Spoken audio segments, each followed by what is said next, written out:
This is the Couch Kumara. Hope you have a great day. Welcome to my channel, The Real Truth. Yeah, and today let's look at weird news, the most weirdest news online.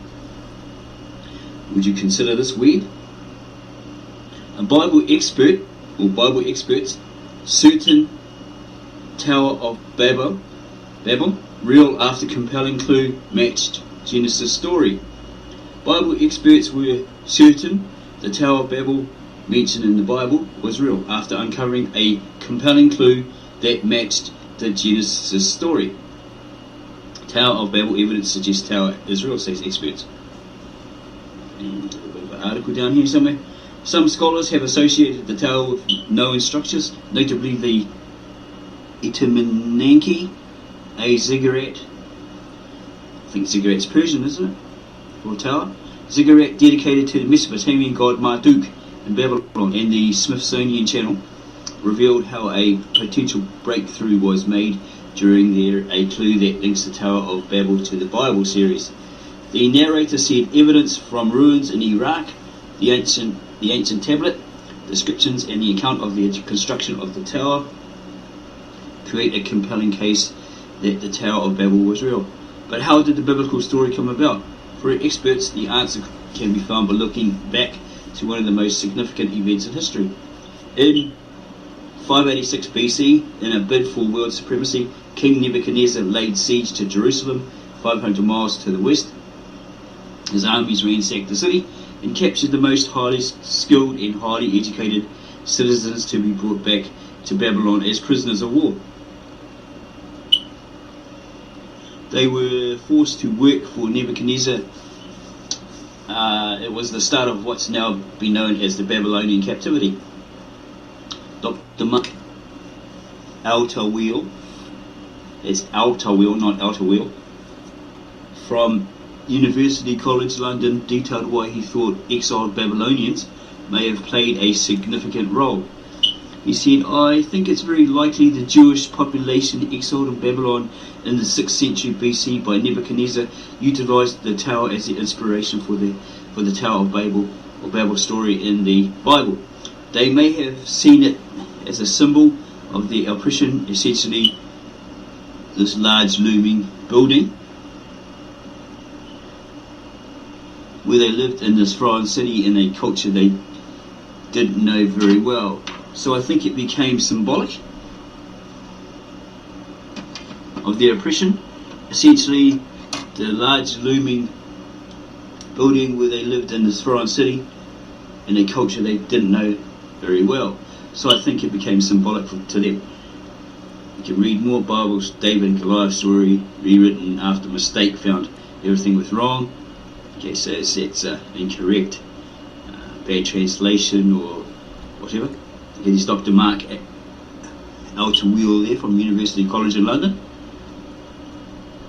But the series went on to detail a clue that could support the theory. It added, experts are now certain the Bible's Tower of Babel was real, and there's a compelling clue in the story that backs up the theory that Jewish slaves witnessed the tower being built.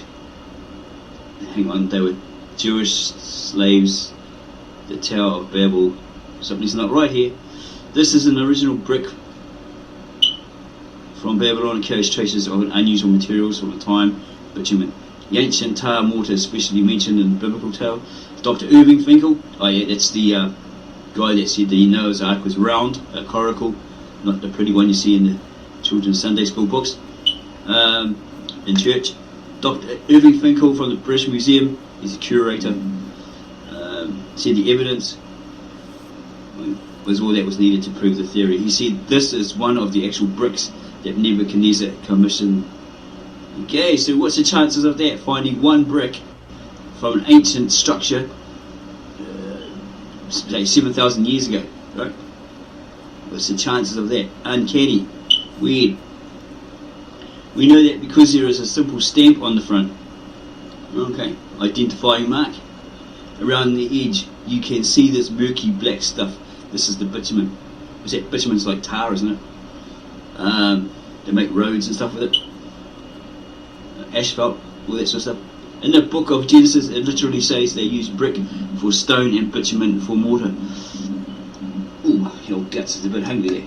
I just had a feed. This fits exactly into that special context. There can be no doubt that the stimulus for the story and narrative took place during the Babylon exile. There he is, there's the offender. Curator, cuneiform tablet translator, Irving Finkel, funny guy, hard guy, but yeah, hilarious. Okay, they're all okay guy. Trump inspired chaos unearths Bible prophecy. God will strike down. Bible's David and Goliath story was written after mistake found. Okay, that's in those modern Americanized versions. Copies, I guess. But some Bible scholars do not agree. Writing four answers in Genesis and Habermehl argue that historical, geographical and geological analysis shows that Shinar cannot have been in the south, but rather was a territory in what is northeastern Syria today.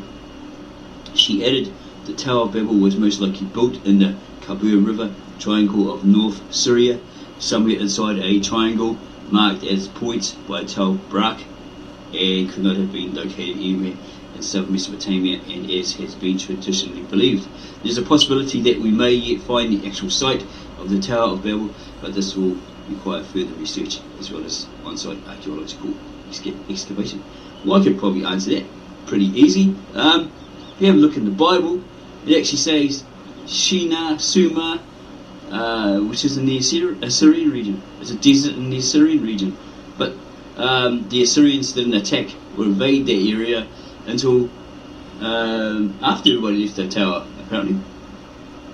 Yeah, was it Sumerian culture faded out.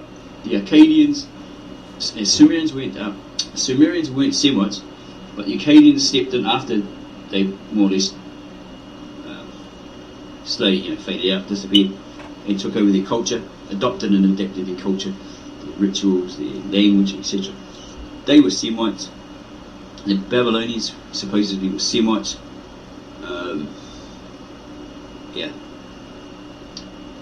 The people that were captives in Babylonia, the Jews, they were Semites. So there's that evidence in the Bible there, or that statement in the Bible there, right? And they're getting it from cuneiform tablets, I guess. So they're pretty much written in stone.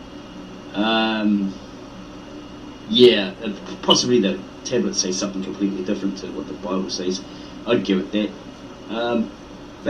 Check it out, do your own personal research, etc. Okay, jibber-jabbing too much. Yak, yada, yada, yada. Shut the hell up and let us see the video, eh? Okay, we want to see the evidence. We don't want to hear you jibber-jabber on all day. Here we go. Hope it's not too loud. Let's check that.